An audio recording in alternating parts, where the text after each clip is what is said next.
আসসালামু আলাইকুম। আজ 18ই বৈশাখ 1432 বঙ্গাব্দ। ইংলিশ ভোকাবুলারির নতুন 5টি ইংলিশ শব্দ নিয়ে আজ কথা বলবো। শব্দগুলি হলো erstwhile, unremitting toil, depredation, incipient এবং fallow। বাংলায় পূর্বকালীনকে যদি ইংলিশে প্রকাশ করতে চাই আমরা ব্যবহার করতে পারি erstwhile শব্দটি। এটি একটি অ্যাডজেক্টিভ।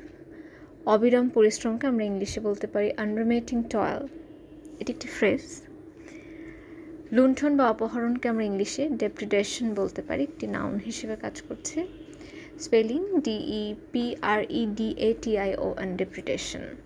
প্রাথমিক বা প্রথমকে আমরা ইংলিশে প্রকাশ করতে চাইলে ব্যবহার করতে পারি ইনসিপিয়েন্ট। এটি একটি অ্যাডজেক্টিভ। Spelling INCIPIENT, incipient. এবং অনাবাদী জমিকে আমরা ইংলিশে বলতে চাইলে ব্যবহার করতে পারি fallow। এটি একটি অ্যাডজেক্টিভ। Spelling FALLOW, fallow।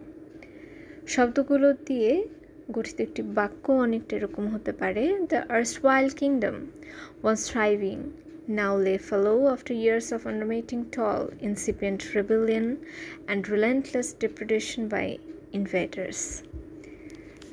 এর বাংলা অর্থ কী দাঁড়ায় তা আপনারা জানাতে পারেন কমেন্ট সেকশনে। অসংখ্য ধন্যবাদ।